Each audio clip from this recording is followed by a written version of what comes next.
ಅದು ಹೇಗಾಗತ್ತೆ ಸುಶಾಂತ್ ಅವರೇ, ಮದುವೆ ಅನ್ನೋದು ಜೀವನದಲ್ಲಿ ಒಂದೇ ಸಲ ಆಗೋದು. ಒಂದೊಂದ್ಸಲ ದೇವ್ರ ಲೆಕ್ಕಾಚಾರ ಬೇರೆ ಇರುತ್ತೆ. ಮೊದಲನೇ ಹೆಂಡತಿ ಶಾಂತಿ ತೀರೋದ್ರು ಅಂತ ಹೇಳಿ ನೀವು ಮಂತ್ರ ಜೊತೆ ಎರಡನೇ ಮದುವೆ ಆದ್ರಿ. ಮತ್ತೆ ಮದುವೆ ಅಂದ್ರೆ ಏನ್ರಿ? ಪ್ರತಿಯೊಂದಕ್ಕೂ ಏನಾದ್ರೂ ಕೊಂಕ್ ಹುಡುಕ್ತಾನೆ ಇರ್ತಿರಲ್ಲ. ಯಾರಾದ್ರೂ ಜ್ಯೋತಿಷಿಗಳು ಹೇಳಿರ್ತಾರೆ ಮರು ಮಾಂಗಲ್ಯ ಮಾಡ್ಕೊಂಡ್ರೆ ಒಳ್ಳೇದು ಅಂತ, ದಾಂಪತ್ಯ ಜೀವನ ಚೆನ್ನಾಗಿರುತ್ತೆ ಅಂತ.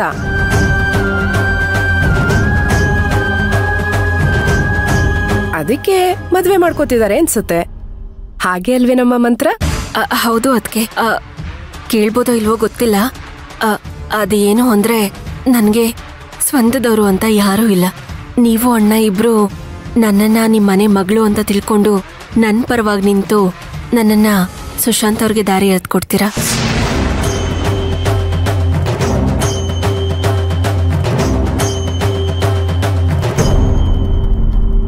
ನಿಮ್ಮಂತ ಅಣ್ಣ ಅದಕ್ಕೆ ಇಲ್ವಲ್ಲ ಅಂತ ನಾನು ಎಷ್ಟೋ ಸಲ ಅನ್ಕೊಂಡಿದ್ದೀನಿ ಗೊತ್ತಾ.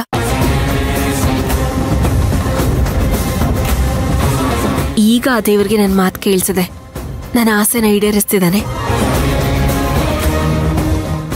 ಸುಶಾಂತ್ ಅವರೇ, ಬರೀ ಮಂತ್ರನೇ ಮಾತಾಡ್ತಾ ಇದ್ದಾರೆ, ನೀವೇನು ಮಾತಾಡ್ತಾ ಇಲ್ಲ.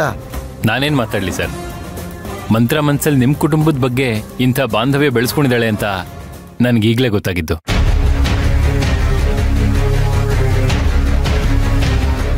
ನಾನದನ್ನ ಊಹೆ ಕೂಡ ಮಾಡಿರ್ಲಿಲ್ಲ. ಆಕ್ಚುಲಿ ನಾವು ಬಂದಿದ್ದು ನಿಮ್ಮೆಲ್ರನ್ನೂ ಮದ್ವೆ ಕರೆಯೋದಕ್ಕೆ. ನೋಡಿದ್ರ ಇಲ್ಲಿ ನಾವೇ ಹೆಣ್ಣಿನ ಕಡೆಯವ್ರು ಆಗ್ಬಿಟ್ವಿ ಅಂತ ಹೇಳ್ತಿದ್ದೀರಾ? ಅಚ್ಚೋ, ನೋಡಿದ್ಯಮ್ಮ, ಕೇಳಿಸ್ಕೊಂಡ್ಯಾ ಮಂತ್ರನ ಮಾತುಗಳನ್ನ? ಹಾ, ಕೇಳಿಸ್ಕೊಂಡೆ ಅಣ್ಣ. ಮೊದ್ಲಿಂದ್ಲೂ ಮಂತ್ರನ್ ಮನ್ಸಲ್ಲಿ ಈ ತರದೊಂದು ಆಸೆ ಇತ್ತು ಅನ್ಸತ್ತೆ.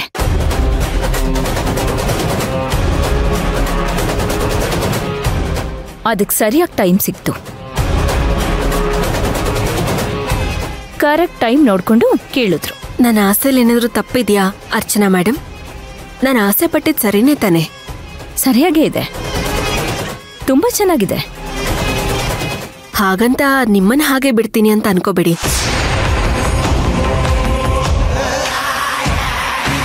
ನಮ್ಮ ಮದ್ವೆಲ್ ನೀವೇ ಮುಂದೆ ನಿಂತು ನನಗ್ ಬೇಕಾಗಿರೋ ಸೀರೆ, ಒಡವೆ, ವಸ್ತ್ರ ಎಲ್ಲ ನೀವೇ ತಕ್ಕೊಡ್ಬೇಕು.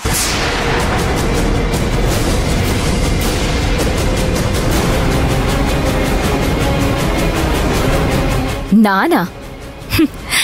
ನೀವ್ ಸರಿಯಾಗಿ ಹೇಳಿದ್ರಿ ಮಂತ್ರ. ನನ್ ಸೆಲೆಕ್ಷನ್ ಎಷ್ಟು ಮಟ್ಟಿಗೆ ಚೆನ್ನಾಗಿದೆ ಅಂತ ನನಗ್ ಮಾತ್ರ ಗೊತ್ತು. ಆದ್ರೆ ಸೀರೆ ಒಡವೆ ಅಂತ ಹೇಳಿದ್ರಲ್ಲ, ಅದನ್ನ ತುಂಬಾ ಚೆನ್ನಾಗಿ ಆರಿಸೋದು ನಿಮ್ಮ ಸುಶಾಂತ್.